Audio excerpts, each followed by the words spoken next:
Moral disagreement is often held, in both philosophical literature and in the general culture, to pose some kind of threat or challenge to moral realism and the objectivity of moral values and duties. But it's surprisingly hard to find careful statements of arguments that begin with moral disagreement and end with the denial of moral realism.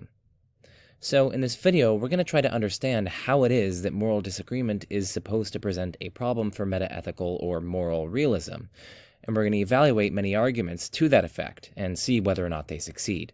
I'm Joe Schmid, and this is the Majesty of Reason. Let's dig in.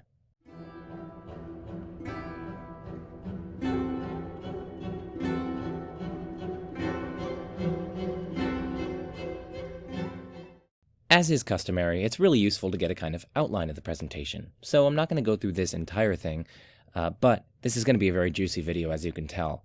I'm very excited for it. So we're going to begin with introduction and definitions, then we're going to go on to certain arguments from moral disagreement to the denial of moral realism.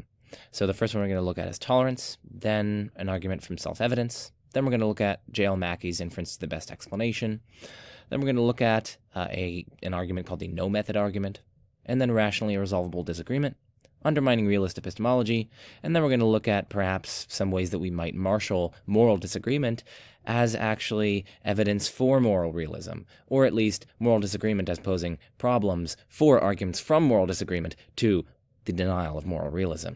So exciting stuff. For our purposes, moral realism, or metaethical realism, has three core tenets. First, moral judgments express propositions. Second, some, perhaps many of which are true and known to be true, and third, these propositions are true in virtue of objective facts. So by objective, we mean something like, the truths aren't determined by or dependent upon individual or societal opinion, belief, and desire, right? So it's like a fact out there. It's not dependent on what we think about it. If we all thought, for instance, that torturing babies for fun is okay, that wouldn't make it okay. And the truth of moral facts or moral propositions or moral judgments, they don't depend. They are not determined by individual or societal opinions, beliefs, desires, and subjective states. So to continue with that example of torturing babies for fun, we can consider the moral judgment that torturing babies for fun is wrong, okay? Firstly, according to moral realism, that expresses a proposition, right? It can be true or false. A proposition is something that is truth apt. It can be true or false, and it has a determinate meaning expressed by a declarative sentence. So it's not merely a kind of like expression of emotion, like ick or yum, things like that, because those aren't propositions. That can't be true or false. It can't be true that ick, right? Second of all, this proposition is a pretty good candidate of something which is true and known to be true, according to moral realists. It attributes the property of wrongness, the mind-independent property of wrongness, to the act of torturing babies for fun, say.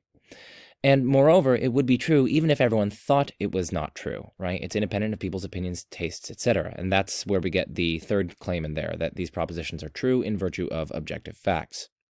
Now, the simple argument for moral disagreement, and we're going to have to elaborate on this in many different ways, is something like, listen, if moral realism is true, there would be very little moral disagreement, or at least little to no moral disagreement of a particular kind. But, secondly, in that second premise, there is a lot of moral disagreement. It's false that there's a little moral disagreement. And hence we can conclude that moral realism is false. That's the general structure of the argument. So what do I mean by moral disagreement of kind K? Well, there are actually many dimensions along which we can understand disagreement. There are many kinds of disagreement, that is. There is disagreement that is significant, as opposed to merely insignificant differences or disagreements. Second of all, there's widespread disagreement, as opposed to localized disagreement. There's persistent disagreement, so disagreement that persists even after dialogue and even after contact between the disagreeing parties. There is societal disagreement, individual by individual disagreement, cultural disagreement, also temporal and historical disagreement. Our societies of today disagree with societies of the past concerning morality and various other facts. There's peer disagreement, so an epistemic peer, which we will be getting into later. There's also higher order disagreement concerning the methods for resolving lower order disagreement.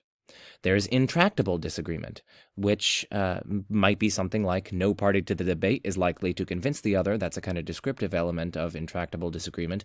And there's normative. There's a normative element to intractable disagreement in the sense that the disagreement is rationally irresolvable.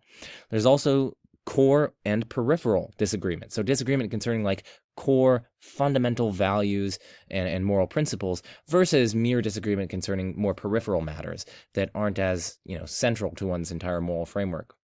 So as we can see, there are many kinds of moral disagreement. Some arguments focus on some kinds and others focus on other kinds. Usually that'll be made explicit when we're going through the various different arguments. But I just want you guys to have that on your radar, that we're not merely talking about just disagreement simpliciter or disagreement as such. Instead, we're also trying to consider disagreement of various different kinds, like significant, widespread, persistent, pure, higher order, and so on.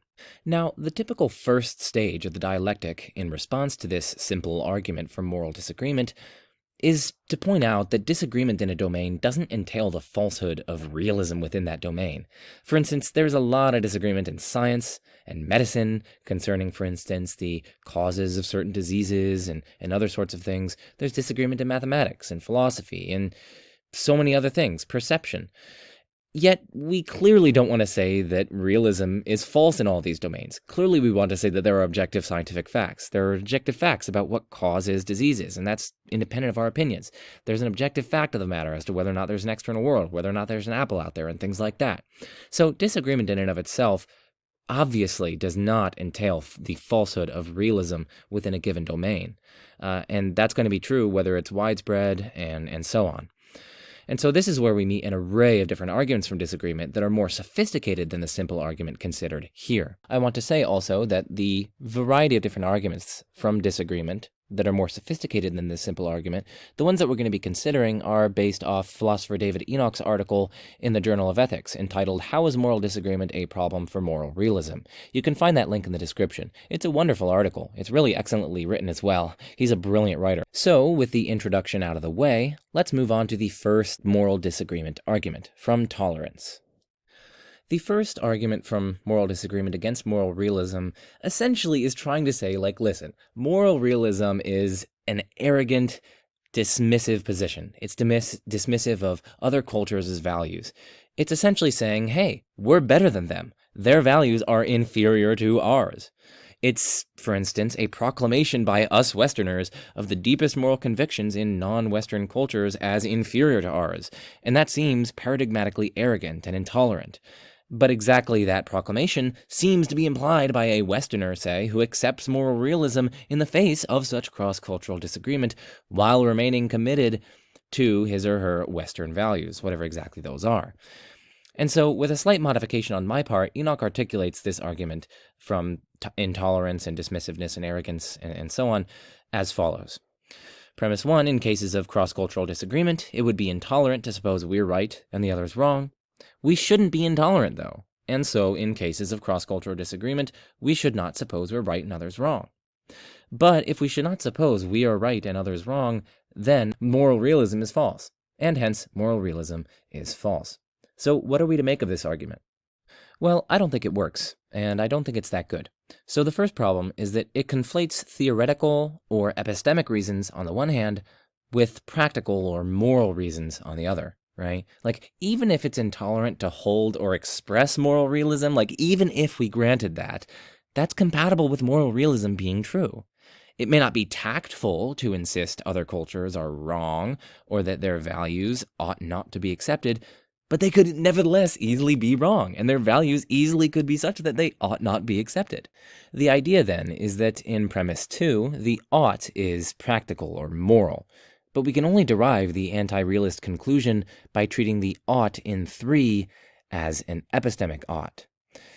Enoch writes that the question we are interested in here is not whether moral disagreement gives practical reasons to do or avoid doing, or say or avoid saying certain things, but whether it gives epistemic, theoretical reasons to believe that realism is false.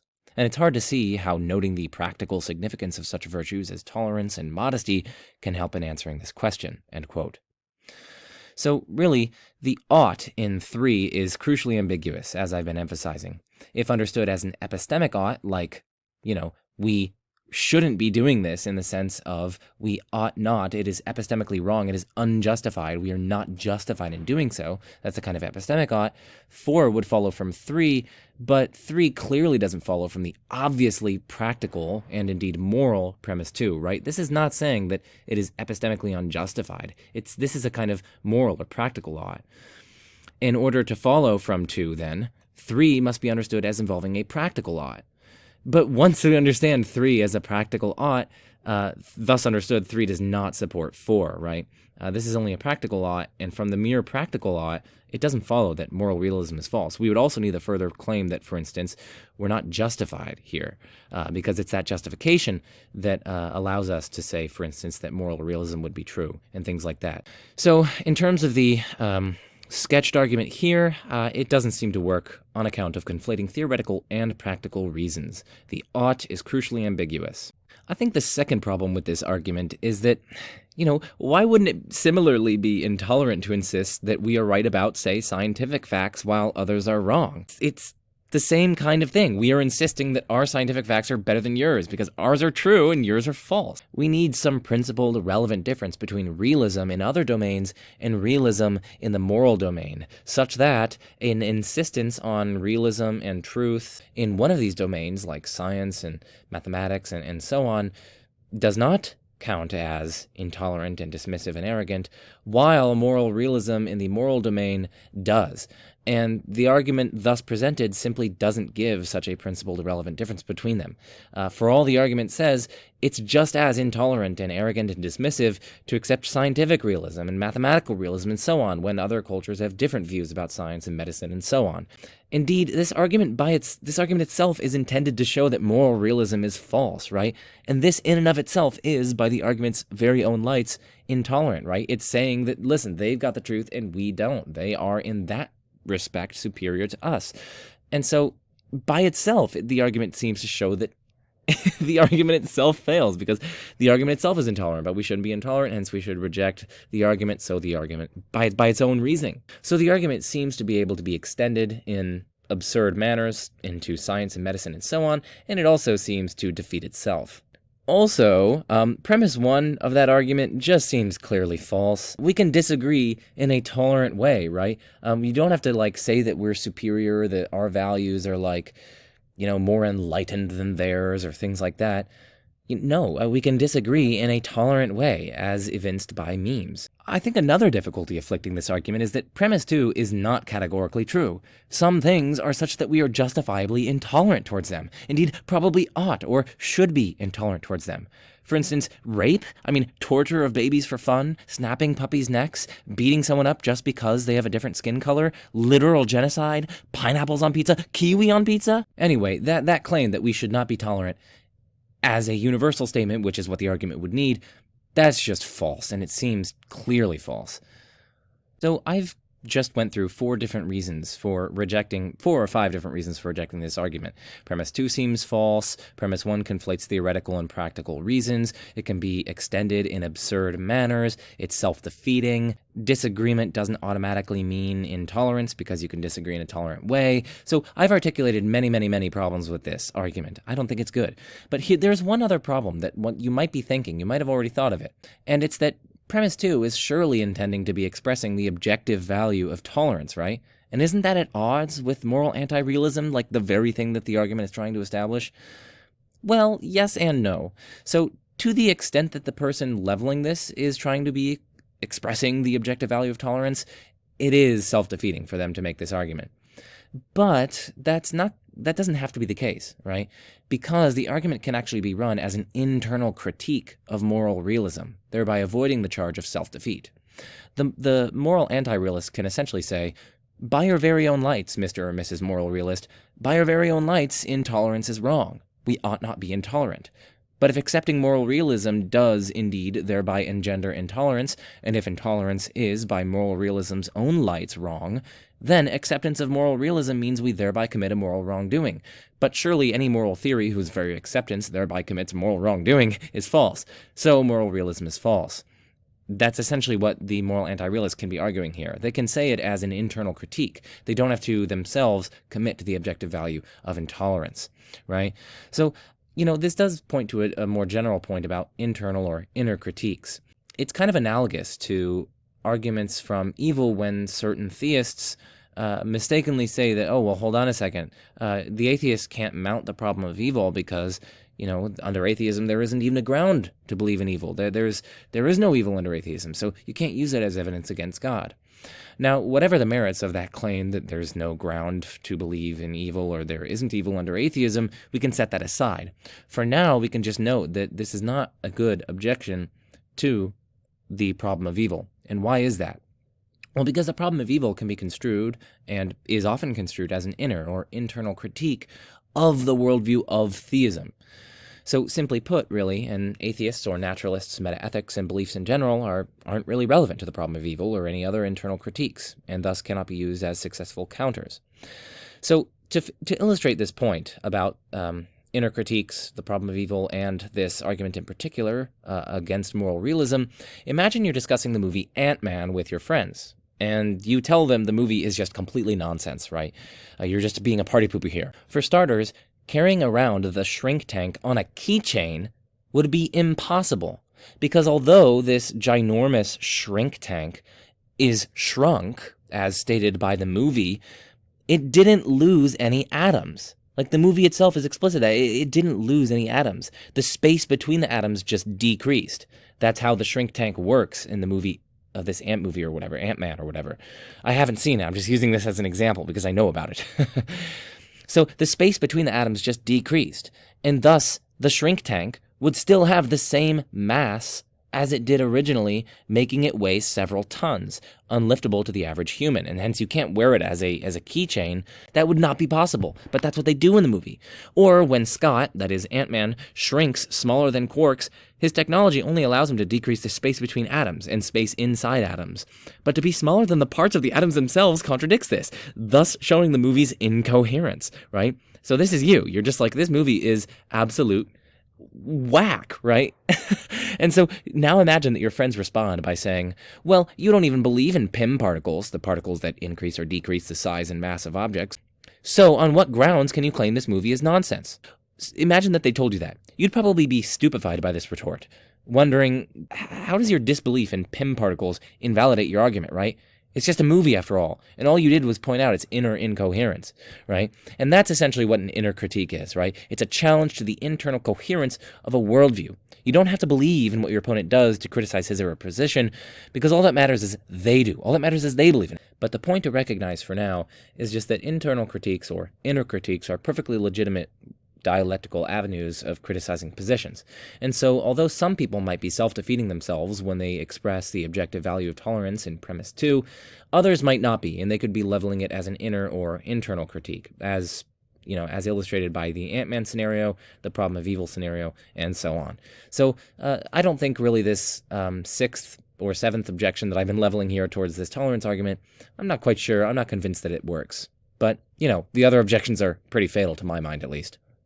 Let's move on then to the second and at least slightly more plausible argument against moral realism based on moral disagreement. I'm starting with the easy one first, so I just have to, you have to get your toes wet or whatever. That probably sounded horrendously bad, but...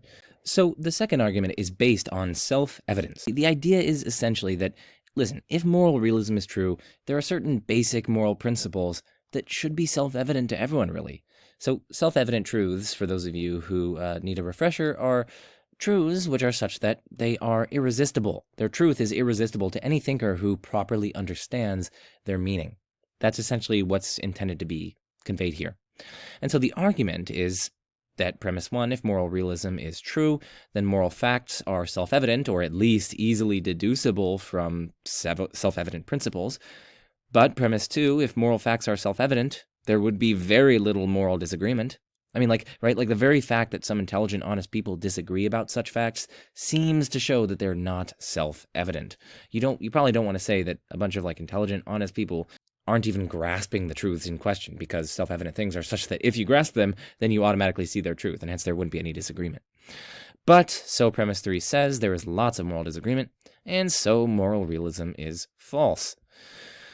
Now, why accept premise 1? Why think that moral truths are self-evident or that realists should so believe? Well, the thought is, I think, that the only moral epistemology compatible with realism has to invoke self-evident moral truths, or something close enough to them, to render genuine disagreement impossible. So let's move on to some difficulties for this argument.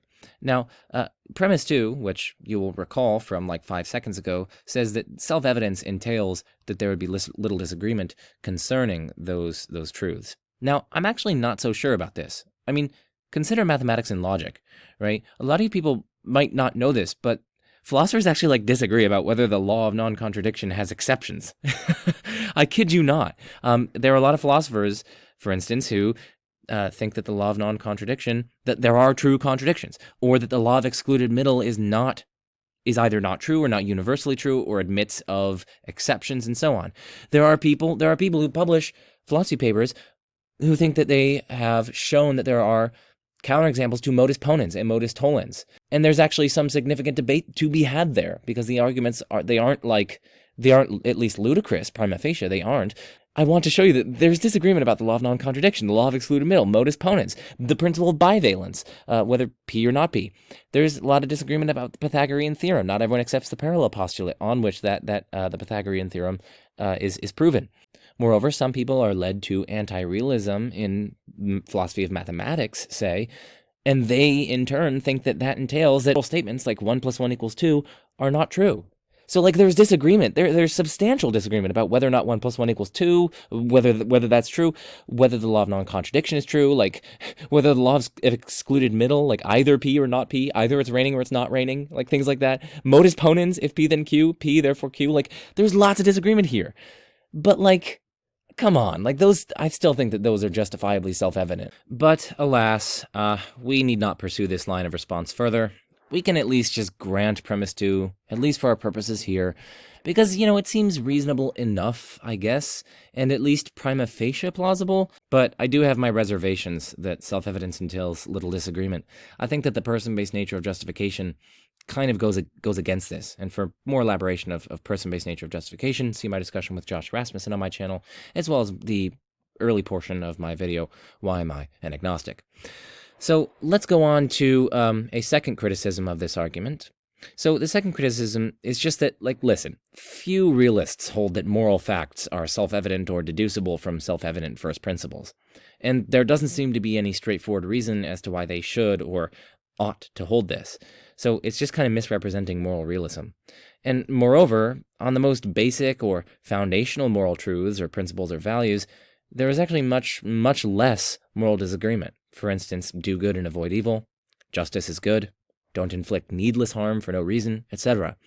These are, by and large at least, cross-temporal, cross-cultural, and seemingly self-evident. But again, the main point here is just that few realists, this is just a straw man of realism, few realists hold, or it's not at all clear why they would need to hold or should hold, that moral facts are self-evident or easily deducible from self-evident first principles. So those are two objections to this kind of argument. I don't find it convincing, nor does David Enoch, for these reasons. So let's move on to the third argument, the inference to the best explanation argument, from moral disagreement to the denial of moral realism. So the argument here derives from J.L. Mackey's argument, essentially, for error theory, which is just that, listen, moral judgments do express propositions, but they're all bloody false, okay?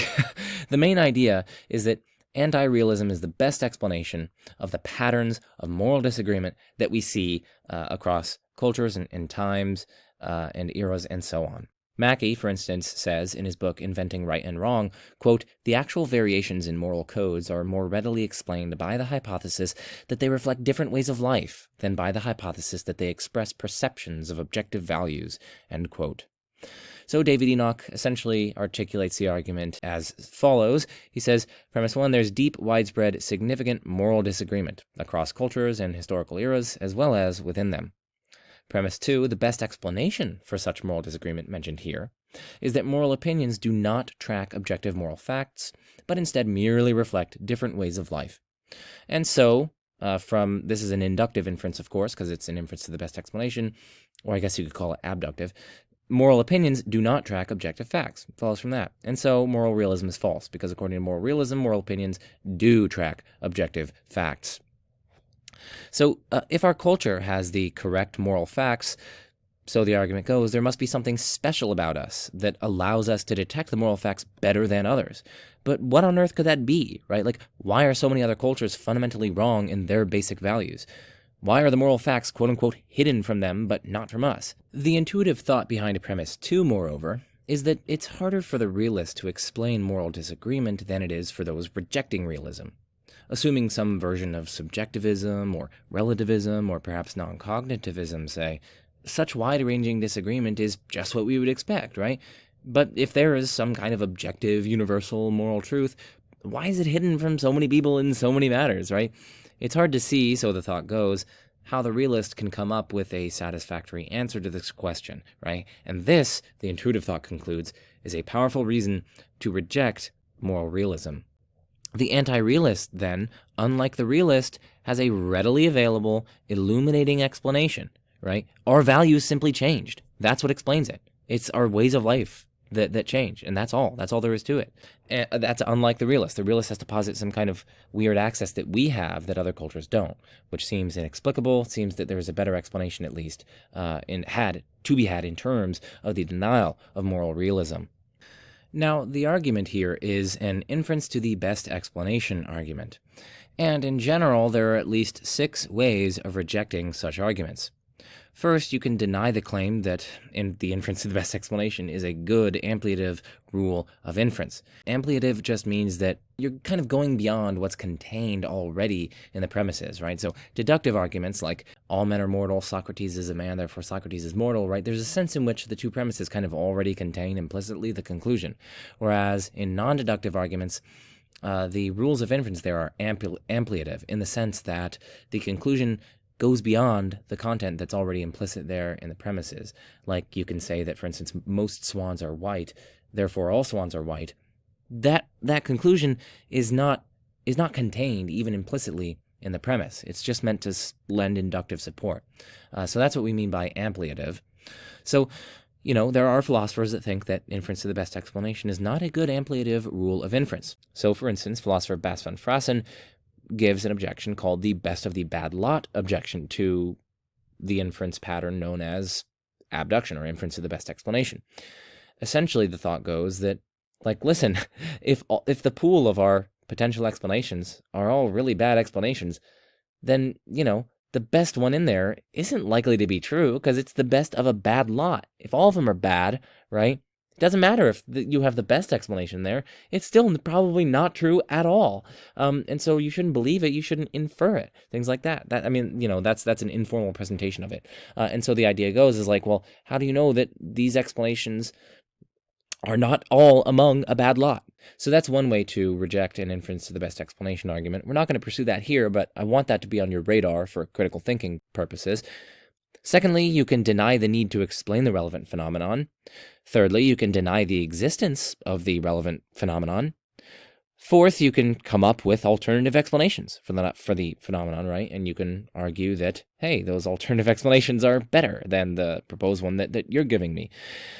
Fifth, you can attack the coherence, simplicity, explanatory adequacy, etc. of the proffered best explanation. That is, you can show that it's defective in many other theoretical virtues, and so even if it's best in terms of its, say, explanatory power, and so it's the best explanation in that sense, there are other theoretical virtues that it fails on, like coherence, simplicity, explanatory breadth, say, and so on.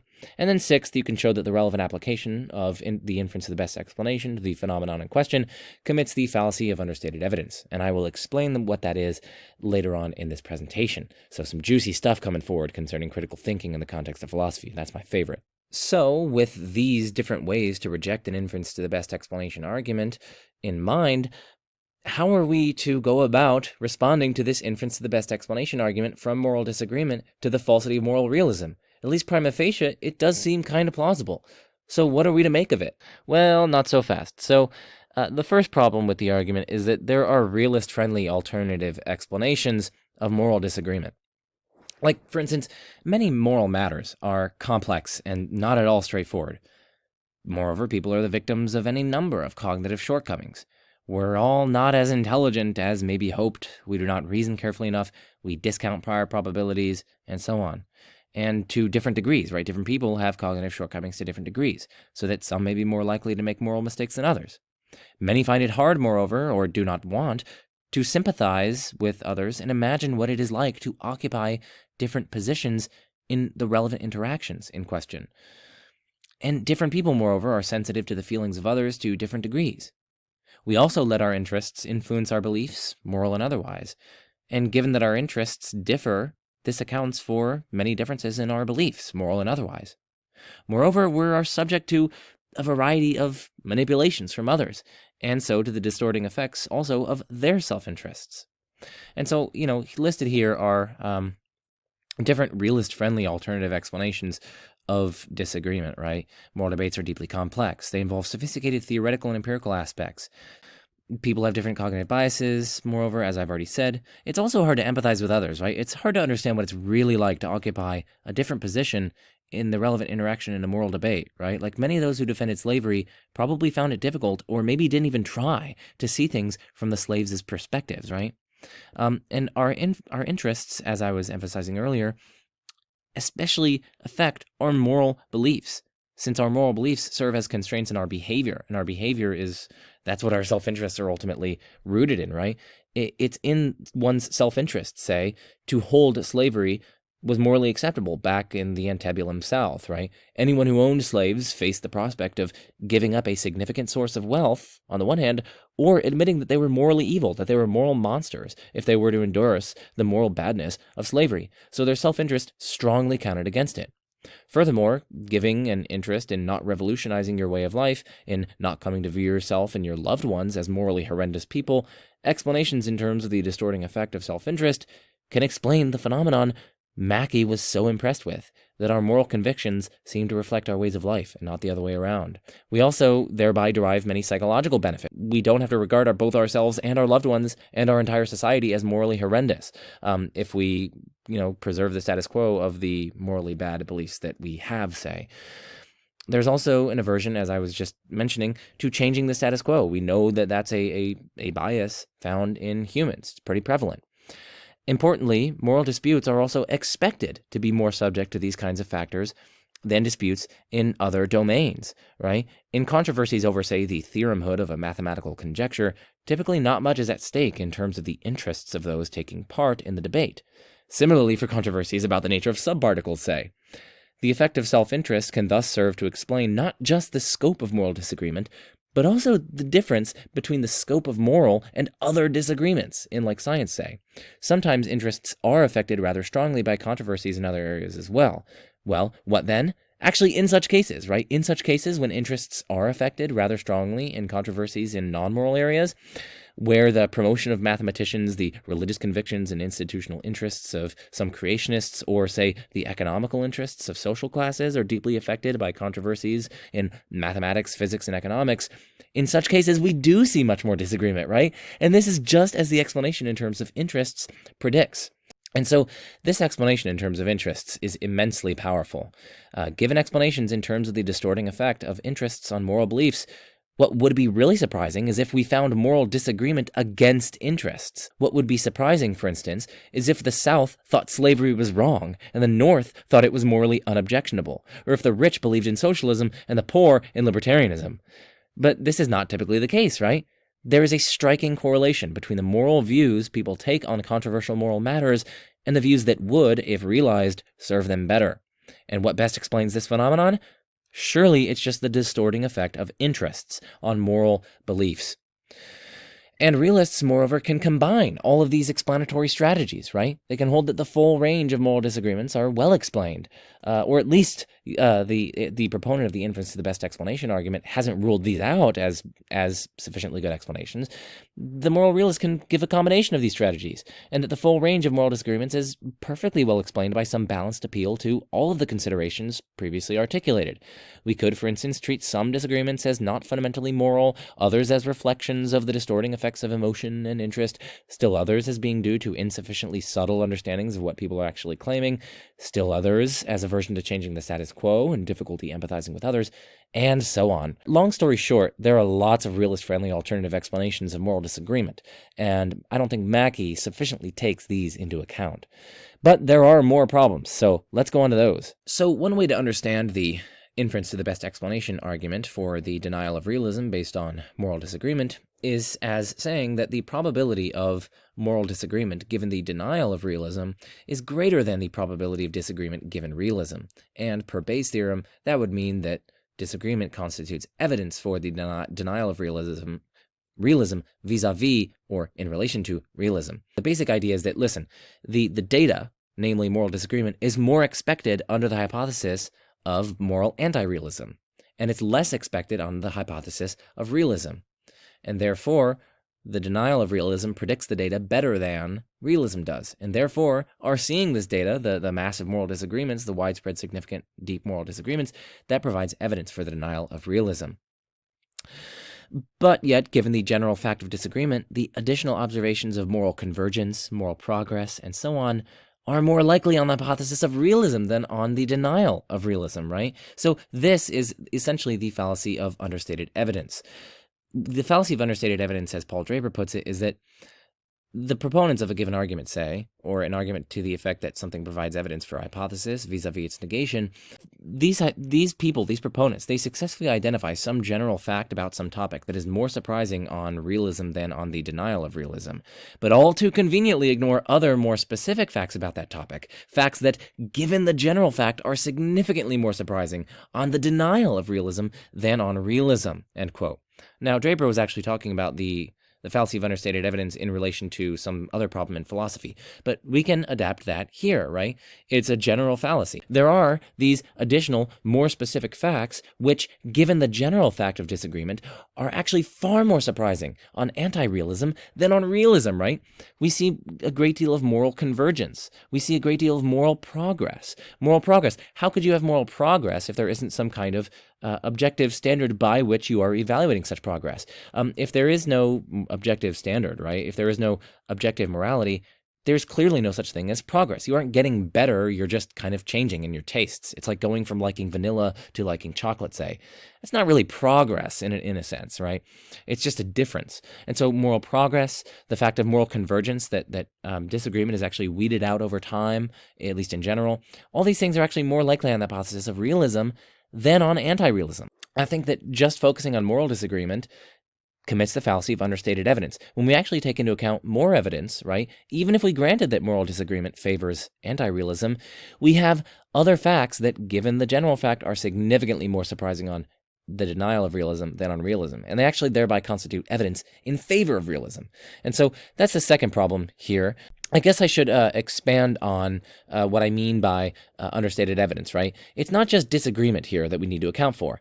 To merely focus on disagreement is to understate the evidence. There are many other facts about the pattern of moral beliefs that demand explanation, and the realist can reasonably hold that these actually favor realism, right? I was just talking about convergence over time and convergence among expert opinion. What does that look like? Well, for instance, the expanding circle, right? That's what Peter Singer talks about. We extend our moral concern to starting with people of our own tribe. Oh, but then of men of a particular class or race. Oh, well then to everyone of that race. Oh, well then to all classes. Oh, well then to all women.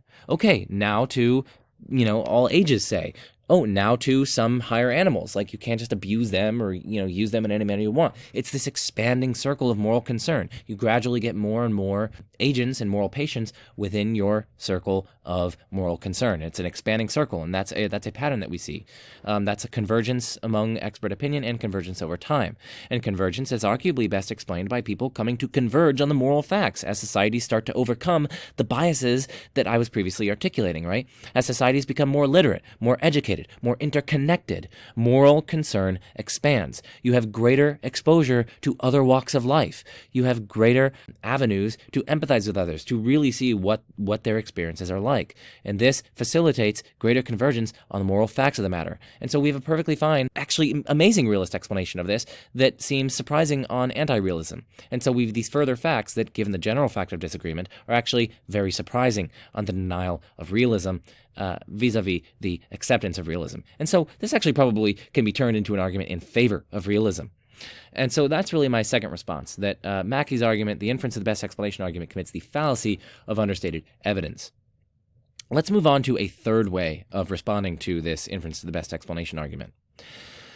So declaring all cases of moral disagreement as explanatory uninteresting is a desperate move, of course. But declaring some such cases as explanatorily uninteresting, that is to say, not in need of an explanation of a grand moral theory, that seems not at all implausible, as Enoch notes.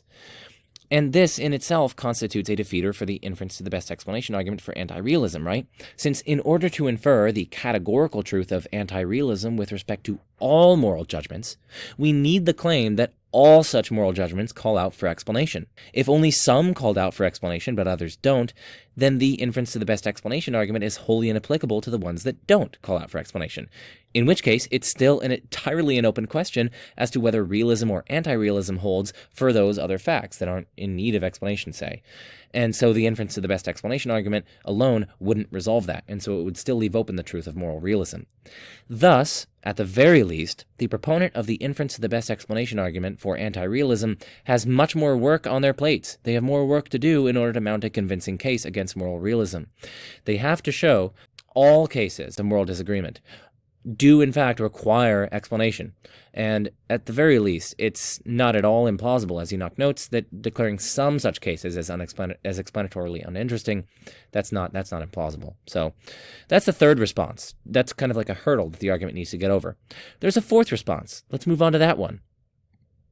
So this one says, well, hold on a second. Does widespread deep moral disagreement really exist? I mean, recall one way of responding to inference to the best explanation arguments. You can deny the existence of the phenomenon to be explained. We'll have reason to return to this question later, but for now we can just say that it's not exactly crystal clear that there's widespread deep moral disagreement. Yes, there is widespread disagreement on specific moral judgments, but this disagreement need not be a genuinely moral disagreement, or even any disagreement at all. Perhaps, for instance, cross-cultural disagreements about the morally appropriate way of treating the dead or their corpses should be attributed to metaphysical disagreements about their fate after death, rather than to genuinely moral disagreement. Disagreement, that is, about fundamental or ultimate moral principles or values. And so it's at least not at all clear that widespread deep moral disagreement actually exists. And so this argument has much more work to do if it's going to want to succeed. Let's move on to a fifth objection.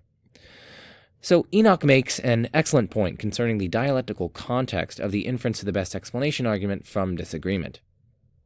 Competing explanations are evaluated holistically and against a background of prior beliefs. A theory that explains a certain phenomenon in terms of a kind of entity, for instance, is better as an explanation if we already had previous reason to believe in that kind of entity, one that does not depend on this very explanandum, and worse if the ontological commitment is a new one introduced by this very theory. But this means that when the time comes to compare competing explanations of moral disagreements, some of them in terms of the denial of metaethical realism, others in terms compatible with realism, the result of the comparison is going to be heavily influenced by the beliefs we come to this task already equipped with. And this is true of our metaethical beliefs as well.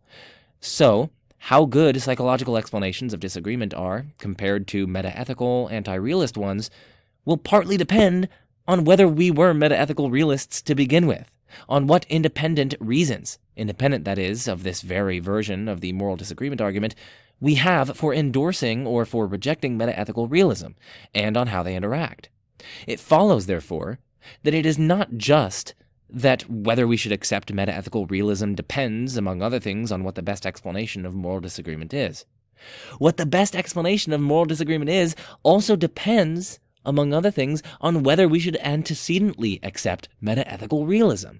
And this limits the strength of the IBE version of the argument from disagreement, standing alone as an objection to metaethical realism. If there are reasonably strong arguments for realism, and no other reasonably strong objections to it, then this version of the argument from disagreement does not pose a serious threat to realism, because in such circumstances we are virtually guaranteed not to have any reason to accept anti-realist explanations of moral disagreement as the best explanations. But it should be remembered that this argument, all on its own, can have at most limited force against realism, and this independently of the specifics of alternative explanations of the sort discussed above. So Enoch really is making here a more general point about the dialectical context of arguments that I want y'all to be aware of, okay? Okay. It's a very important tool for your philosophical critical thinking toolkit, and it applies in contexts far beyond arguments for moral disagreement. Many of my videos are intended, of course, to convey thinking strategies, and are often kind of just tangentially associated with a given topic. Like, I use the concrete topic as a quote-unquote foil to teach thinking strategies. And so I want you guys to pick up on the thinking strategies in all of these videos. And this point that Enoch is making here is one such thinking strategy concerning the dialectical context of arguments. What the best explanation of moral disagreement is actually depends, among other things, on whether we should antecedently accept metaethical realism. So it's a point about the dialectical context and about the holistic explanatory assessment thereof. And so this is yet another reason to doubt the dialectical efficacy of the inference to the best explanation argument for moral anti-realism. So let's move on to a sixth objection to this argument that I'm going to raise. The sixth objection is that, listen, it seems clear that this argument is self-defeating. Disagreement about which explanation is best is, of course, a normative disagreement, and it's hard to see what features distinguish between it and paradigmatic moral disagreements. And thus, the inference of the best explanation argument from disagreement would seem to defeat itself, right? Arguably, we can just mount all the same considerations here. What's the best explanation for why we disagree about... Okay, we're about to get Inception here. What is the best explanation for why we disagree about what the best explanation is for moral disagreement? Well, it just reflects our different ways of life, right? It makes perfect sense that, Joe would think that moral realism provides a better explanation because he grew up as a moral realist, and he's been taught moral realism, and he's a moral realist right now, and so on, right? We can level all these same considerations in the original inference of the best explanation argument concerning moral disagreement. We can just level those about disagreement about which explanation in this context of moral disagreement is best, right? And so inference of the best explanation argument re-arises at a higher level here. It just arises now about disagreement about which explanation of moral disagreement, right? So now we're just disagreeing about which of these explanations is best. I might favor the kind of moral realist-based interest explanation, right? I was talking about how interests can be distorting effects on moral beliefs. I might favor that. J.L. Mackie favors metaethical anti-realism. We have a disagreement here about which explanation is best. That's a normative disagreement. What best explains this higher order disagreement about the best explanation? Oh, well, the best explanation of this higher order disagreement is anti-realism in our given domain, per Mackie's own reasoning here. And so, per Mackie's own reasoning here, we have to be anti-realists about this very domain, in which case his argument shoots itself in the foot, because then there is no objective fact of the matter as to whether or not his explanation is best. That's complicated. I recognize that. You might have to go back and listen to this portion of the video again, but suffice it to note for now that the inference to the best explanation pattern kind of argument based on moral disagreement is also going to apply to this normative disagreement about which explanation is best. And so it's going to apply to itself, in which case we can infer, per Mackie's own reasoning, we can infer anti-realism with respect to this very question, this very argument. There's no objective fact of the matter as to whether or not his explanation is best, in which case his argument shoots itself in the foot. It cuts itself off from the very branches on which it sits. So that's the sixth problem. It seems to be self-defeating. Let's move on to the seventh problem. The second. Well, I guess this isn't really a problem. This is just an extension. So Enoch considers an extension of the inference of the best explanation argument from moral disagreement by the addition of an epistemological principle. The epistemological principle is the agreement principle. It says that we are justified in believing realism about a given discourse only if it can be supported by an instance of the argument from agreement to realism. Now, an argument from agreement for realism in a given domain is schematized as follows. Premise 1, in many discourses there is wide-ranging agreement about the truths central to the relevant discourse. Premise 2, what best explains such wide-ranging agreement is that there are objective truths the discourse answers to, truths on which opinion gradually converge. Premise 3, or conclusion, therefore there are objective truths the relevant discourse answers to, and that follows by inference of the best explanation. And of course you just apply this to the domain of morality. The problem with this extension of the inference to the best explanation argument, or at least a cluster of problems, is that the agreement principle just seems flatly wrong. I mean, first of all, it's self-defeating, right? In the current domain or discourse, there is substantial disagreement. Thus, in the current domain or discourse, we cannot support the objectivity of facts about this discourse, that is, realism about this discourse, by appeal to an argument from agreement. Thus, by the agreement principle, we are not justified in believing in the agreement principle. It defeats or undermines itself. Secondly, why on earth should we accept an epistemology in which only explanatory need could justify a commitment to a realism about a discourse? That's just absurd. I mean, consider your own mind, right? That's not the reason you believe in your mind, just because you need to postulate it because it serves some explanatory need. You're just directly aware of it, bro. Or what's the female version of bro? Brah? Third, even if explanatory need is the only thing that could justify such a commitment, we have no reason to accept that agreement, or some fact about it, is the only phenomenon the explanation of which can ground such a commitment, contra the agreement principle. And fourthly, the fourth problem for this agreement principle, why it just seems flatly wrong to me, is that there are a whole host of reasons to accept moral realism that have nothing to do with explanations of agreement, right? For example, Enoch, in other papers of his, he argues that meta-ethical or meta-normative realism is not based on the role that moral truths and facts and properties have in explaining agreement, but rather on the role they play in our deliberation about what to do. Even if, writes Enoch, such facts and properties are explanatorily dispensable, they are deliberatively indispensable. We cannot in good faith deliberate about what to do without believing in them. Moreover, we can argue for realism based on self-evidence and the fact that it just seems self-evident to me that torturing babies for fun is wrong and objectively wrong, and that's defeasible, right? But absent sufficient defeaters for that, then we're justified in believing in realism.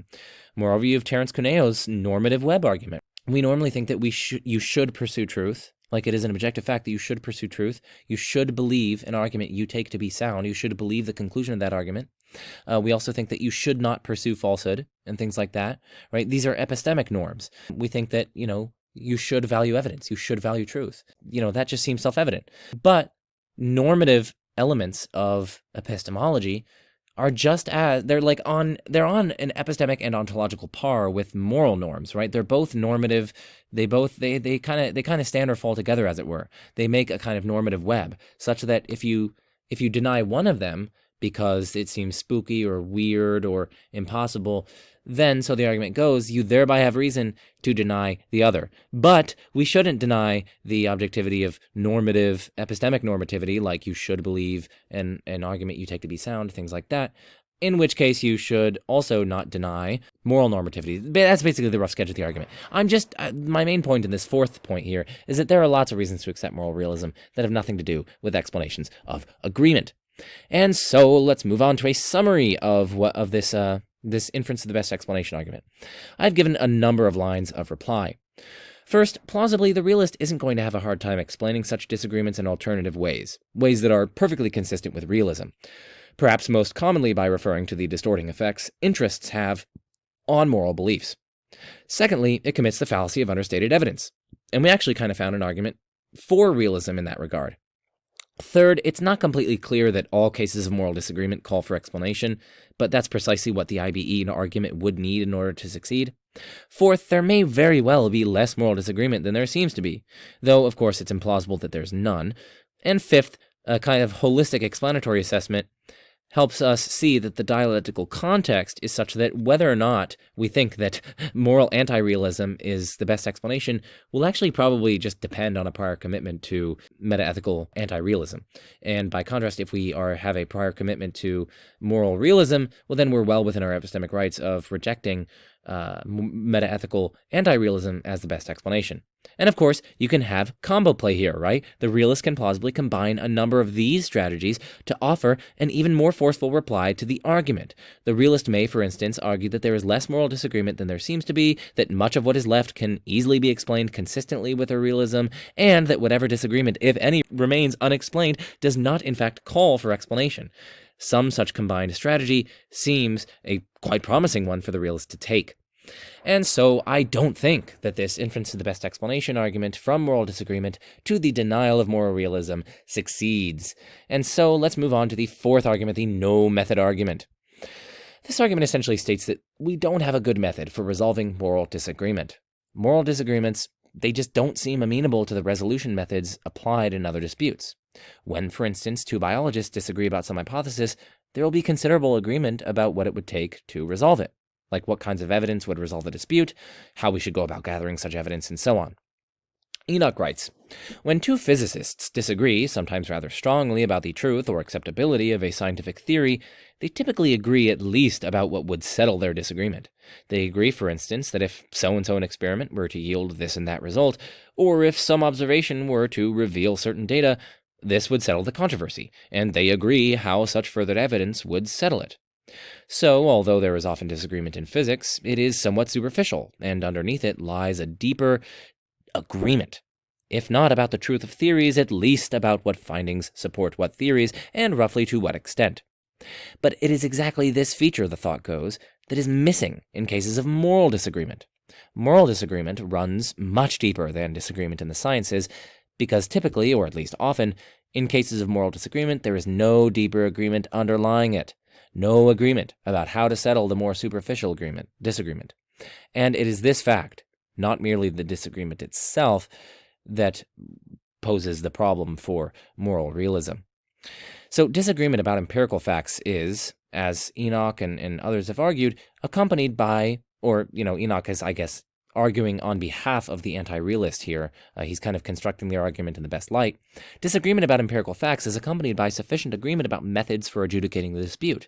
But that's not the case in moral disagreements. There's even disagreement about the methods of resolution there. Consider abortion, right? You have considerations of bodily autonomy versus right to life, considerations of personhood and the determinants thereof, the status of the fetus, and so on. There doesn't seem, so the argument goes, to be a method here to adjudicate between even the conflicts of rights involved.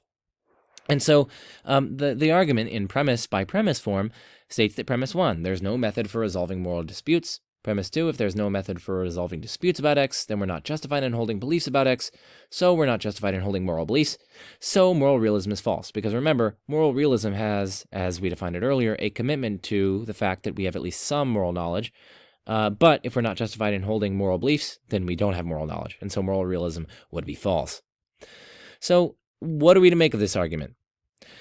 Well, premise 1, prima facie, just seems flat out false. I mean, this is what moral debates are for, right? Wherein standard philosophical and rational methods are used to arbitrate among competing moral claims, theories, and so on. You can use thought experiments in testing claims and theories against intuitions. You can use theoretical virtues like simplicity and unification and explanatory breadth and depth, and you can apply this to moral theories. You can use counterexamples, like, for instance, the fact that certain utilitarian theories entail that there is no such thing as supererogative acts, that is to say, acts that go above and beyond the call of duty, and that just seems absurd. Obviously, there are supererogative acts. You can also take Kant's theory and the fact that his deontological theory entails that it's literally morally impermissible to lie to the Nazis at your door about the Jews that you're hiding in your basement, and that just seems to be a clear counterexample to Kant's deontological framework, and so on. So we got counterexamples. You have reductios, you have analogies and argument construction, you have conceptual analysis, you have Bayesian reasoning, as we were just doing earlier, right? We were just talking about inference of the best explanation and Bayesian reasoning. You have showing inconsistencies. For example, some forms of utilitarianism have been argued to entail that their very own propagation is, by their very own lights, a moral wrongdoing, and so on. Premise 1 just seems blatantly false, and demonstrably so. So, how are we to get around this? Well, perhaps one is instead intended to convey that there is no justified method for resolving moral disagreements. Surely, though, that interpretation is question-begging, right? Only those who already deny moral realism will accept that claim, so understood, right? We therefore need some kind of... Am I supposed to click? Yes, I am supposed to click. Dang it. So we might interpret premise 1 as saying that there is no justified method for resolving moral disagreement. But, of course, that's question-begging. I mean, only those who already deny moral realism will accept this claim. We therefore need some further argument to show that such methods are unjustified. But then the original argument is dialectically toothless, since it will be this further argument, not the fact of moral disagreement, that is doing the work and challenging moral realism. In fact, disagreement or agreement would be irrelevant, since if the methods are unjustified, then even agreement on the methods is irrelevant. And yet another problem with this interpretation of premise 1 is that the methods employed in moral argumentation are basically the same as those applied in other disputes all throughout philosophy. So unless moral anti-realists want to throw out, like, all of non-moral philosophy, essentially, and indeed entire other fields like economics, this interpretation of premise 1 should be rejected. So here's another interpretation of premise 1. There is no agreed method for resolving moral disputes. Now, the methods for resolving disputes in biology are almost universally accepted among professional biologists, so the thought goes, unlike moral disputes, even among professional philosophers. And so a lack of agreement or consensus on the appropriate method is, so the argument goes, evidence that no particular method is reliable. So what are we to make of this interpretation? Well, one response is that there's likely more disagreement in biology and science in general concerning dispute-resolving methods than this interpretation lets on. And there's likely more agreement in philosophy concerning dispute-resolving methods than this interpretation lets on. Like, consider biology, right? Like, there are substantive debates about the use of idealization and theoretical modeling, the role and significance of simplicity as a criterion of theory choice, the importance of predictive accuracy versus explanatory generality, which often pull in different directions. Different biologists weigh different theoretical virtues in different ways, and they want different things out of their biological theories. And in philosophy, moreover, there's plenty of agreement among philosophers that, for instance, appealing to emotion and tradition are of little value, whereas conceptual analysis, the location of inconsistencies and fallacies and counterexamples, etc., are generally agreed as reliable dispute-resolving methods. A second response to the argument under this interpretation here is basically that on this interpretation, in order for the argument to remain valid, premise 2 needs to be altered to the following, to prime. If there's no agreed method for resolving a dispute about X, we are not justified in holding beliefs about X. But now we're right back where we started, right? We're wondering why disagreement undermines moral realism. Only now, instead of talking about disagreement in general, we're focusing on disagreement about method in particular. But this is just a more specific form of the general disagreement argument, right? Just as moral disagreement doesn't in itself entail the falsehood of moral realism, neither does this specific kind of moral disagreement about moral methodology. So the anti-realist needs some further argument as to why disagreement in this specific case is a problem for realism. But then it's this further argument, right, that's doing the work in challenging realism, not the original argument we considered. And thus, the original argument we've been considering loses its teeth. Premise 1 seems to be in deep doo-doo, so maybe we should just move on to premise 2. And maybe it's in even more doo-doo, because premise 2 just, man. Why on earth should we accept premise 2, right? That there's no dispute, that the fact that there's no dispute-resolving method entails that there are no justified beliefs in the domain in question. Like, since when is the availability of a dispute-resolving method a necessary condition on justified beliefs in a given domain? Like, not only does this need further justification, but it also just seems false. I mean, like, consider a court case wherein all available evidence has been brought to the court, and which is such that you can be convicted beyond a reasonable doubt, though of course without certainty. Like, maybe the court is like 92% certain, say, that you are guilty of the crime based on the evidence. Say it's like a murder case. But you have privately accessible data.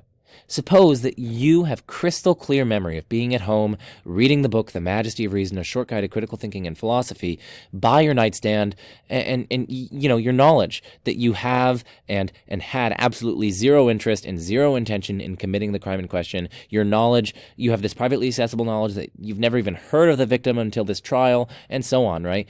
You have all this privately accessible data, which defeats all this other evidence that the court is allegedly being brought against you. Like, maybe they think that they have some of your hair on the weapon, or like they have video footage or things like that. You know that either you were framed or, you know, something fishy is going on because you have this overriding privately accessible evidence. You don't even know the person the victim. You've never even heard of them until you've been brought to court. You have crystal clear memory of reading the book The Majesty of Reason. You know that you were sitting on your sofa or whatever when the crime was allegedly taking place. You have all these privately accessible data. In this case, you disagree with the jury and the judge, and both parties have justified beliefs, right? The jury and the judge, they don't have access to your private data, but they're still justified because they have lots of evidence, like the video footage and so on. And you have tremendous justification. You have your memory, the fact that you have zero interest, zero intention of committing a crime. You've never committed crimes, say, in the past. You have no disposition to do this. You've never even heard of the victim until this trial, and so on, right? Both parties have justified beliefs here. Now, obviously, one of them's wrong, but, you know, both parties have justified beliefs. And yet, in this case, there's no way, no method of resolving this dispute. You can't do anything, right? You just have your privately accessible data, and they have their publicly accessible data. And we've supposed, in the construction of our scenario, that all the data thus far available and that can be available has been brought to the court. So at this point, you're just at an epistemic impasse. There's no dispute resolving method here. You just have your you have your privately accessible data that is kind of like an intrinsic defeater for any evidence that they bring, and they have their objective evidence and so on. There's no dispute resolving method here. And yet, despite that, you guys have justified beliefs, both sides. And so premise 2 is just false. It's got a counterexample. Incidentally, this example also shows the person-based nature of justification and the real possibility of rational, reasonable disagreement. Both parties are well within their epistemic rights in holding their incompatible positions. I just want to emphasize that. But the point for now is that premise 2 is in just as much doo-doo as premise 1, and so the argument as such is in deep doo-doo. Keeping this PG, but yeah, this argument does not succeed. Let's go on to the fifth argument. So the fifth argument stems from rationally irresolvable disagreement. Moral disagreement is widespread even among people who are well-informed and rational. Moral disagreement is persistent among the smart, well-informed, and well-intentioned. And we might take this as evidence that moral disagreement is possible even among people who are ideally rational. Now, a disagreement is rationally irresolvable when ideally rational parties could disagree or could continue to disagree.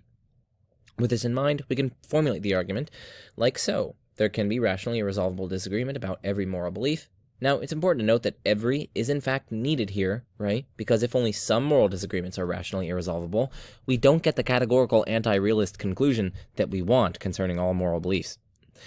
Premise 2, if it's possible for there to be rationally irresolvable disagreement about X, then no belief about X is justified. So, moral beliefs are not justified. And from that, it actually follows that moral realism is false, as explained earlier. Now, one difficulty for this arises from the question, like, what is rational irresolvability, right? What is rationally irresolvable disagreement? One way to spell it out says that a disagreement is rationally resolvable only if one of the parties can be shown to be logically inconsistent. That is, if neither party can be shown to be logically inconsistent, then disagreement is rationally irresolvable. But that is, of course, absurd.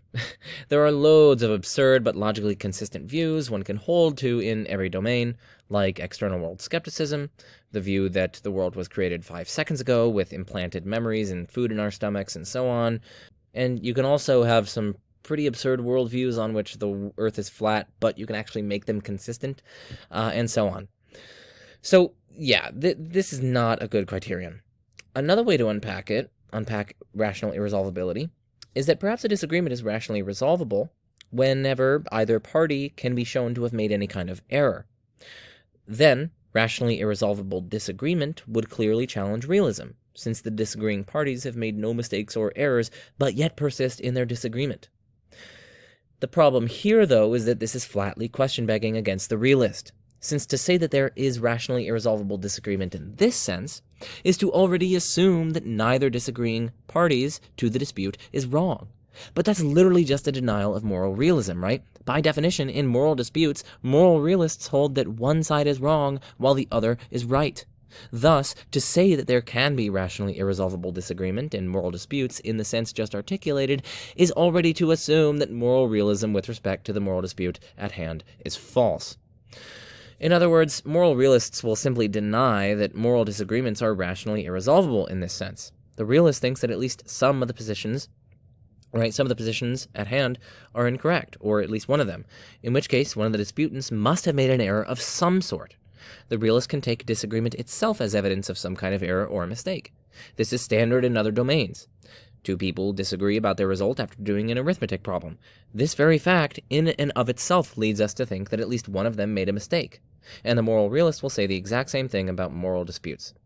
The challenge, then, for the person who is defending this argument from rational irresolvability, the challenge is to come up with an understanding of rational irresolvability or rational fault that avoids both of these extremes. And it's going to be very difficult to find that. Let's move on to the second problem for this. The second problem is a distinction between justification and dialectical efficacy. It's extremely unclear whether the epistemic justification of our beliefs should be held hostage to the necessary agreement of all who are not guilty of a cognitive shortcoming. In the general context of discussions of skepticism, for instance, the point is sometimes made that we need to distinguish between the justificatory status of our beliefs and the dialectical efficacy we can hope to achieve in convincing the skeptic, who we may assume suffers from nothing worth calling a cognitive shortcoming. And if this is true in the most general of epistemological contexts, surely it would likewise apply here. Perhaps then there can be cases of rationally irresolvable moral disagreement that nevertheless do not undermine the justificatory status of our relevant moral beliefs. The third problem is based on epistemic peerhood. So even granting premise 1, I think that premise 2 is false. Recall premise 2. If it's possible for there to be rationally irresolvable disagreement about X, then no belief about X is justified. I think this is false, right? I think there's a counterexample involving an individual who is mentally handicapped or cognitively challenged. Let's call him Fred. So I'm talking with Fred. Now, Fred grew up with parents who think that, let's say, homeopathy works, okay?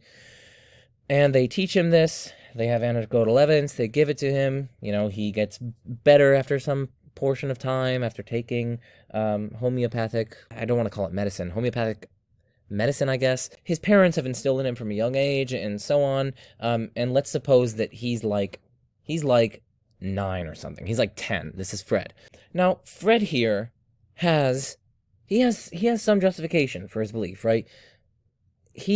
Testimony from parents, that's a good way of gaining beliefs, right? Parents are generally reliable, and his parents, we can suppose, are generally reliable, okay? And testimony from parents is a good way of forming beliefs. He has some justification because his parents told him. That provides some justification. And moreover, he has some anecdotal evidence and some experience of him getting better after taking homeopathy, say. Now, I disagree with Fred, but my disagreement is based on a variety of scientific studies that show that homeopathy is no better than placebo. But Fred, his cognitive shortcomings are not present in me, and so due to his cognitive shortcomings, he doesn't have access to the relevant evidence. He can't even understand it, say. And so we have differential access to the relevant evidence, firstly, and secondly, a lot of his cognitive shortcomings aren't present in me. So, it's difficult to get through to him that his belief in homeopathy's efficacy is faulty. So in this case, we have a rationally irresolvable disagreement. He is not making any kind of, mistake in his reasoning. I mean, sure, some of his cognitive capacities are diminished in some regard, but he isn't, rationally to blame for that, things like that, right? He hasn't made any mistake. He hasn't made any mistake in his reasoning. He does have justification, and so on. And our disagreement is rationally irresolvable due to our differential access of the relevant evidence and his unfortunate inability to understand it. Even though we have rationally irresolvable disagreement here, clearly beliefs here are justified. To avoid this counterexample, the fact that we have rationally irresolvable disagreement plus justified beliefs in the domain, we need to alter premise 2 to say 2 prime. If it's possible for there to be rationally irresolvable disagreement among epistemic peers about X, then no belief about X is justified. How does this avoid the counterexample? Well, because Fred is not my epistemic peer. Fred is much younger than I am. We have access to differential evidence. Fred, unfortunately, has certain cognitive limitations due to his genetic disability and so on, right? And so that is really what's generating this rationally irresolvable disagreement. We're both being rational, and yet our disagreement is resolvable. That's what's generating it. And so we have to add that we have to add a proviso to the effect that the disagreeing parties in the rationally irresolvable disagreement are epistemic peers. That is to say, people of roughly the same intelligence, of roughly the same education, of roughly the same intellectual and moral character, virtuous as opposed to vicious, say, people who are aware of the same body of relevant evidence and arguments, who have spent roughly the same amount of time thinking about the matter, and so on. Epistemic peers are those who are basically in just about good a position as you are to get the facts in a given domain right. More precisely, they are someone who is, somewhat roughly, antecedently as likely as you are to get things right on matters of the relevant kind. So, we need to alter it to this second premise to avoid this counterexample. But then, why think there can be rationally irresolvable disagreement among epistemic peers about every moral belief? I mean, that just seems implausible. If someone had nearly identical books, papers, education, empathetic opportunities, spending the same time dedicated to the same issues as me, surely they would come to the same conclusion that, say, slavery is wrong. To say otherwise strains credulity to the utmost degree. It's just implausible. Moreover, I'm actually skeptical that epistemic peers even exist in things like politics and religion and philosophy and so on. Or if they do or can exist, they are exceedingly rare, right? The unique situatedness on the epistemic landscape that each of us occupy pretty much introduces wide-scale incommensurability in peerhood. And so that's yet another problem for this proposed response to my counterexample. But in general, we've seen that this dialectic here leads to a major problem for the argument. Premise 2 is false, and when we modify premise 2 to include the proviso of epistemic peers, or proviso, we find that it's monstrously implausible, and it faces difficulties concerning the non-existence of epistemic peers, at least by and large. So, yeah, that's yet another problem for this rationally irresolvable disagreement argument. Now, I think there are also further problems here. So, why should we accept premise 1? Well, the most natural reason seems to stem from empirical considerations of actual disagreement, right? Like, we see people who are the same intelligence, they're both attentive to the evidence, they're aware of the same arguments and counter-arguments, they're both careful thinkers, and yet neither of them is convinced by the other's arguments, and they retain their moral disagreement. And so we seem to be able to generate the possibility of rationally irresolvable disagreement from these empirical considerations of actual disagreement. But I think Enoch rightly points out that ultimately this is question-begging. Consider the following case. You know that Joan and John are both equally talented in mathematics. They are mathematical peers. And now they're engaged in the very same fairly complex arithmetical calculation. You notice both of them being very careful, doing what they can to avoid mistaken reasoning and slippages, and they have all the relevant evidence and information and so on. They're not overtired and so on. But when they're done, they get different results.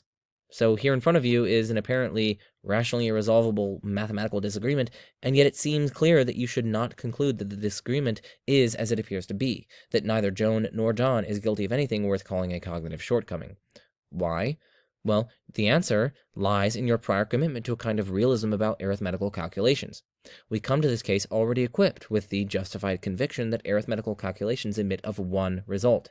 Seeing that Joan and John get different results, at most, one of them can be right.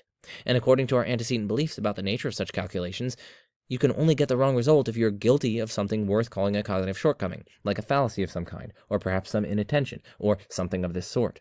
What prevents the transition from a belief in an apparently no-fault disagreement to a belief in a no-fault disagreement in this case is, then, your commitment to some version of realism about arithmetic.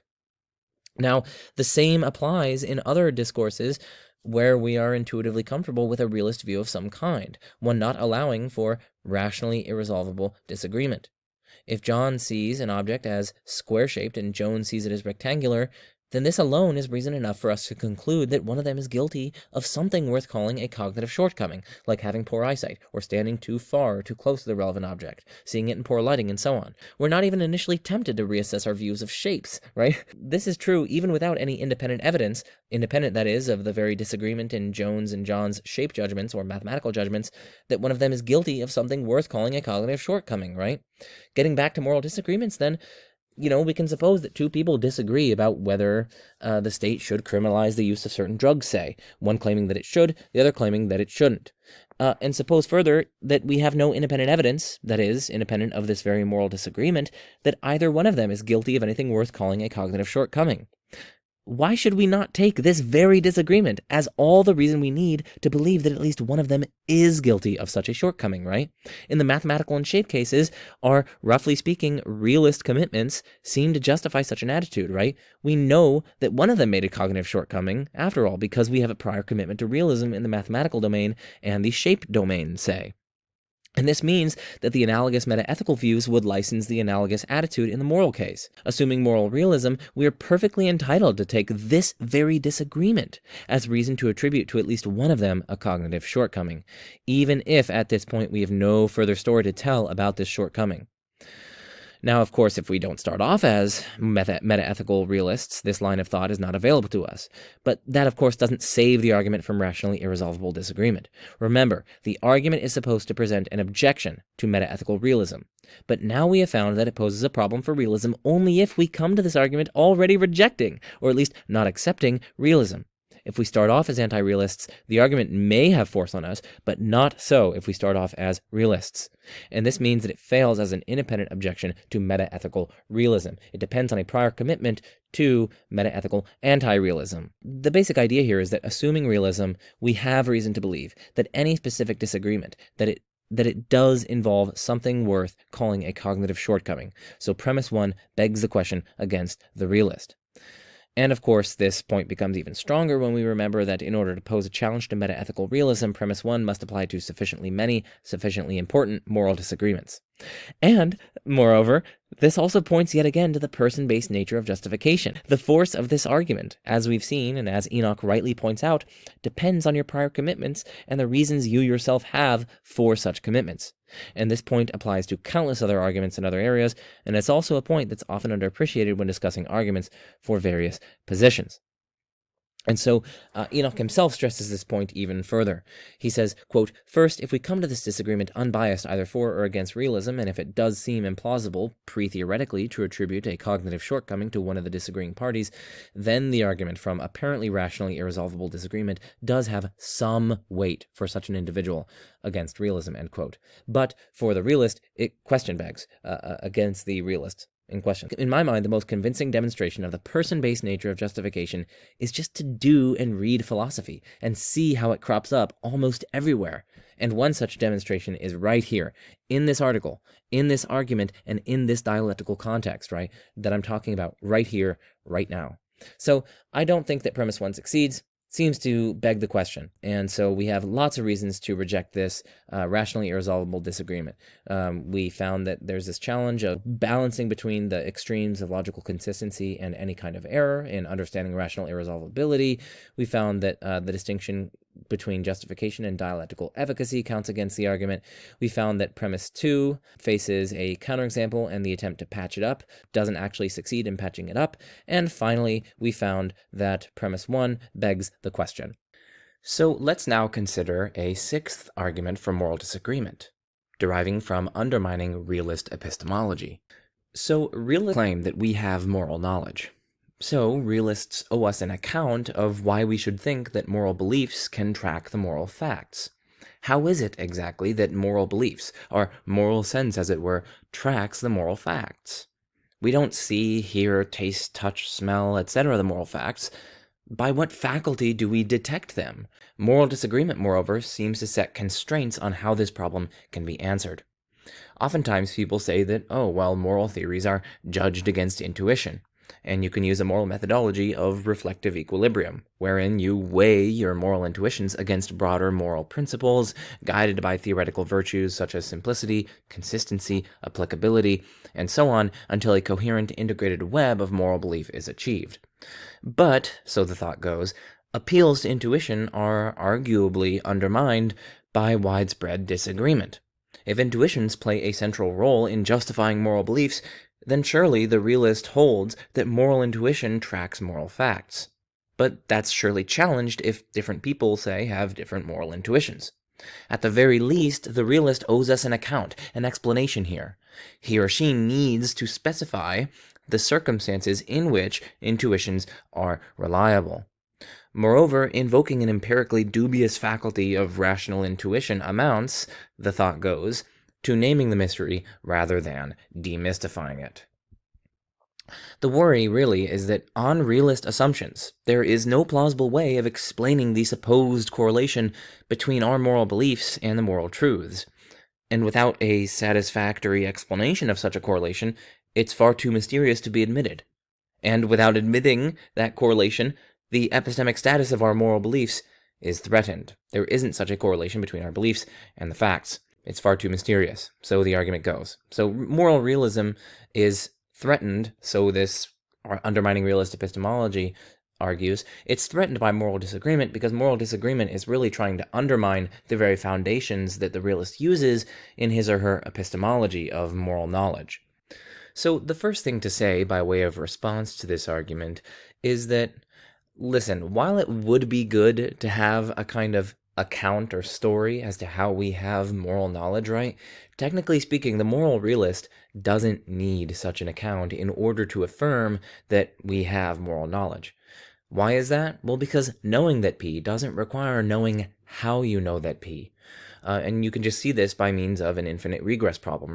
If a necessary condition for knowing P is that you know how you know that P, and you kind of have an account of that, well, then you can just apply that schema to your knowledge concerning knowing how you know that P, right? And so you'd have to know how you know that P.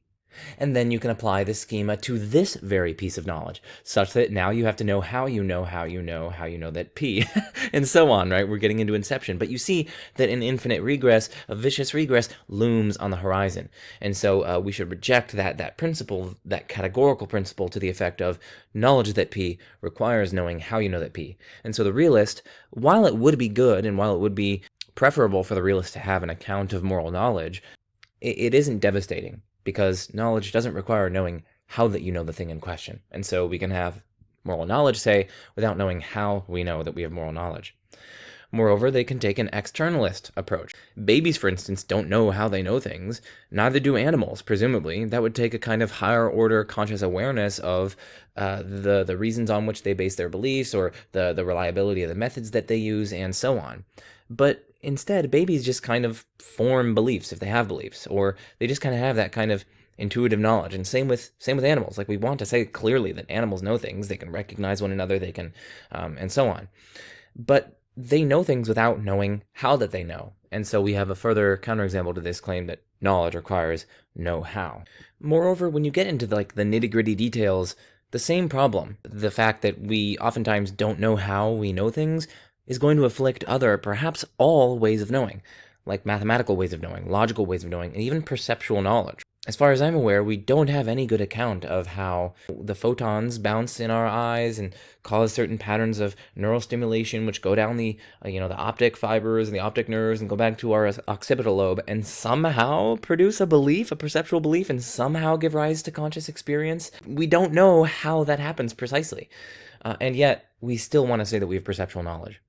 And so I think the moral realist here definitely should agree that it would be better to have an account of moral knowledge than to not have an account of moral knowledge. Nevertheless, this doesn't in itself pose an insuperable problem for the claim that we do in fact have moral knowledge. So that's just one thing that I wanted to get across by means of responding to this undermining realist epistemology. And then the second thing is that arguably this argument for moral disagreement from undermining moral epistemology, it proves too much. It's really gesturing towards a problem for a priori knowledge in general, for instance, mathematical and moral and logical and metaphysical knowledge.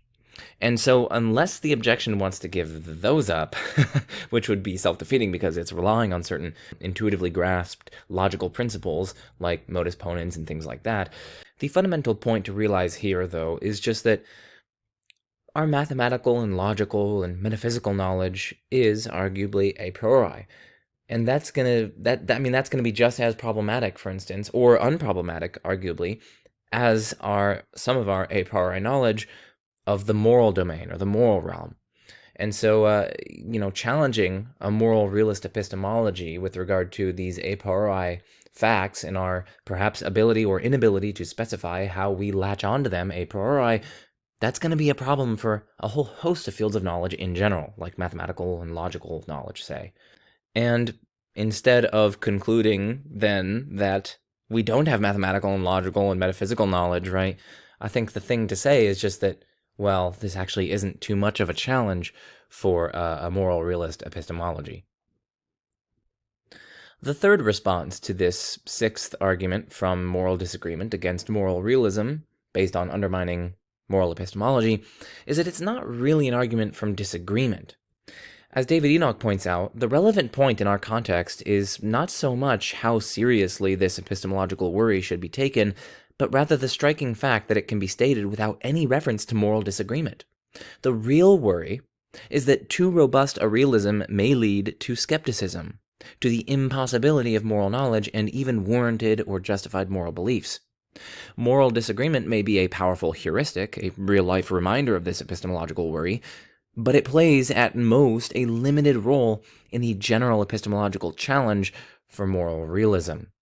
And so, again, as I was just pointing out, it's really gesturing towards a broader problem for a priori knowledge in general, instead of an argument from moral disagreement in particular. And so, as such, it doesn't even seem to be a moral disagreement argument. And so, in this dialectical context, doesn't really count as an argument from moral disagreement against moral realism. It's more so kind of like an epistemological argument.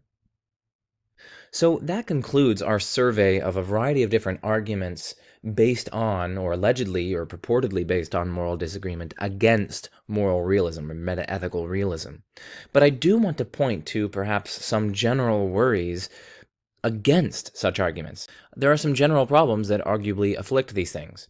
The first one is the looming threat of self-defeat. Disagreement is widespread, of course, not just in morality, but also about morality, and in metaethics, and indeed in philosophy in general. Indeed, some authors, like Ronald Dworkin, have argued that there is more disagreement in philosophy than in morality. In both philosophy and metaethics, one comes across widespread disagreement among those who do not appear to be guilty of anything worth calling a cognitive shortcoming. And here too, this disagreement seems to call out for an explanation. And here too, it's not clear that there is some underlying agreement, say about method, to settle superficial disagreements. But this means that it is not going to be easy to present an argument for moral disagreement that does not defeat itself. If, for instance, the argument takes actual disagreement as a reason to be suspicious of realism, then given actual disagreement about metaethical realism, and indeed about arguments from disagreement, this one included, the proponent of the argument seems to be committing himself also to a denial of realism about the realism debate in metaethics, and so about his very argument. If an argument is constructed with the conclusion that apparently rationally irresolvable disagreement gives rise to a denial of a unique truth value, then given apparently rationally irresolvable disagreement about this very argument and its conclusion, the proponent of the argument cannot consistently defend the truth of his conclusion, and so on, as applied to a variety of these different arguments for moral disagreement. And so the proponent of the argument for moral disagreement therefore really needs to do two things. First, they need to identify a kind of disagreement or a feature of disagreement that is prevalent in moral debates, but not in other domains, including metaethics and other philosophical domains. And secondly, they need to explain why this kind of disagreement or feature of disagreement challenges realism, while the kinds and features of disagreement in other domains do not challenge knowledge claims or realism within those domains. In order to present an argument for moral disagreement that poses a serious problem for metaethical realism, it's necessary that the relevant argument should avoid this kind of self-defeat that we're gesturing at here, right? And given the similarities between the purportedly relevant features of moral and metaethical disagreement, it's hard to see how such an argument can be constructed. So that's a general worry from self-defeat for arguments from disagreement here. And also, there's another general worry. And it's just that it's actually quite controversial as to whether there is significant, widespread moral disagreement. While there's certainly disagreement about, specific moral judgments, right, doesn't automatically amount to moral disagreement, since different moral judgments may actually arise from disagreement about non-moral facts, for instance, empirical or metaphysical facts. So, for instance, certain racist beliefs were upheld on the basis of alleged capacities of races. It was alleged that certain races have less cognitive capacities than others, or that they were subhuman, or that they were different species, and things like that. And that's just factually incorrect, those beliefs, and so on. There's also the example of certain tribes in certain cultures. They kill their grandparents, seemingly innocent grandparents. They literally just kill them. Why? Well, because they actually have non-moral beliefs that one's body in the afterlife is the same body one has immediately upon one's death, such that a crippled elderly person is similarly crippled and elderly in the afterlife. But then it's this non-moral belief that undergirds the different moral judgment of the permissibility of killing innocent grandparents within a tribe. Similarly, there are substantive differences in non-moral beliefs and worldviews across cultures, and so the proponent of moral disagreement argument needs to establish that differences in moral judgments across societies are not due to differences in these non-moral beliefs, as opposed to basic moral values and norms. Indeed, a number of sociologists and philosophers have argued that there is indeed widespread moral agreement. See, for instance, Hanno Sawyer's 2019 article in the journal Ratio entitled The Argument from Agreement, and Michelle Moody Adams' 1997 book, published with Harvard University Press, entitled Fieldwork in Familiar Places, Morality, Culture, and Philosophy. These authors point to things like truths like one ought not cheat, and inflicting needless pain on others is bad, and cooperation with others is good, as these kind of cross-temporal, cross-cultural agreements concerning fundamental moral values and facts and things like that. Indeed, there is evidence that moral disagreement is rather constrained, especially compared to the space of possible views, like, compared to the origin of the Earth. Like, on a foundational level, so the argument and these thinkers say, societies tend to structure their moral thinking around the same or similar kinds of values: care as opposed to harm, fairness as opposed to cheating, loyalty as opposed to betrayal, and so on. Now, I'm not taking a stance here on the empirical data concerning the extent of moral disagreement. That's far beyond my area of specialties and research and so on. My point in bringing this up, rather, is that the moral anti-realist has much more work to do in establishing that there is, in fact, significant, widespread, deep moral disagreement. Moral anti-realists not only need to show that cross-cultural differences in moral judgments aren't explained by non-moral beliefs, they also need to show that these sociologists and philosophers are wrong concerning the greater extent of moral agreement across societies, cultures, and times, and so on. The kind of disagreement that matters for purposes of the moral disagreement argument is disagreement about basic values and norms, but there's much, much more work needed to do to establish that there actually is such disagreement. And then the final thing that I want to cover is whether or not moral disagreement may actually provide evidence for moral realism. And really the answer is yes and no. So yes, in the sense that some of the competitors to moral realism, like moral non-cognitivism or moral expressivism and moral relativism, are incompatible with the existence of real moral disagreement. So moral non-cognitivism says that moral judgments don't even express propositions, in the sense that they aren't even truth-apt. So for instance, they might just be expressions of yuck, or abortion, boo, or abortion, hooray, like things like that. Like those are mere expressions of sentiment or support or things like that, right? They can't be true or false. But in that case, there isn't actually real moral disagreement. When someone says boo and the other person says a yay, there isn't any disagreement there. There's just a kind of difference, right? And so to the extent that there is real moral disagreement, that would actually favor cognitivist views and non-relativist views. If you have moral relativism, well then when two people in different cultures disagree about some moral matter, what they're actually saying is that something like, well, according to my culture, this is good. And then the other one is saying, well, according to my culture, this is bad, right? There's no disagreement there. Like both of those are true. There's no disagreement there. There's a difference across the cultures, but there's no substantive moral disagreement there. And so to the extent that there is real moral disagreement, it would get rid of a lot of the competitors to moral realism. But the answer really is ultimately no. Moral disagreement is not evidence for realism because moral disagreement is perfectly compatible with anti-realist views like moral error theory, which says that, yeah, moral statements do express propositions. They are truth-apt. They can be true or false. But nonetheless, they are all uniformly false, so the moral error theorist says. And that allows for moral disagreement because people can genuinely disagree about the truth or falsity of certain moral claims. And yet it's moral anti-realist in the sense that there aren't any objectively true moral facts and duties and values and so on. And so moral disagreement is perfectly compatible with this anti-realist view. And so moral disagreement doesn't sort of automatically provide a kind of swift and simple evidence for realism. It certainly doesn't entail it, but maybe it provides evidence in the sense of eliminating some of the competitors to moral realism that maybe someone would have otherwise taken seriously. There's still other anti-realist views that account for or allow for the possibility of moral disagreement. And so the answer here to this ninth point in my presentation is yes and no. It's complicated. Okay, so that really concludes our moral disagreement and moral realism video. Now we're going to be looking at videos, not necessarily in order and not exhaustive. So I've added two since the last time you've seen this. One of them is religious experience in God's existence. I added that one. I'm definitely going to be doing that one. And then this one's just a maybe. I might do this one. If abortion, then infanticide. And that would be a lecture based on a paper with the same title. That's a maybe. And yeah, all the other ones that I've talked about, very excited for those. And of course, I was very excited for this particular video that I just put together, and I really enjoyed it. And then finally, like, subscribe, turn on that little bell for notifications. Consider supporting me on Patreon.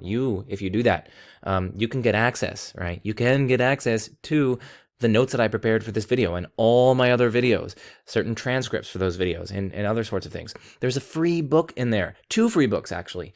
One of them is Philosophy Major's Introduction to Philosophy or something like that. It's a really recent book, talks about critical thinking in the context of philosophy. The other one is my book, and so on. Lots of goodies within there. Yeah, you can find a link there in the description.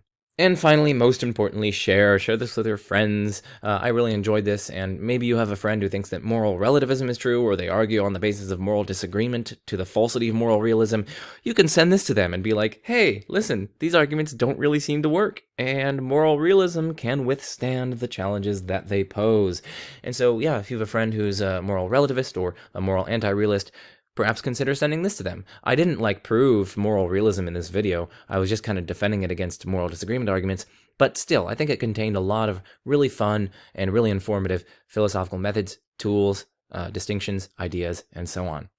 So I hope you enjoyed it. I certainly did. And what else is there to say? Then I'm Joe Schmidt, and this is The Majesty of Reason. And peace out.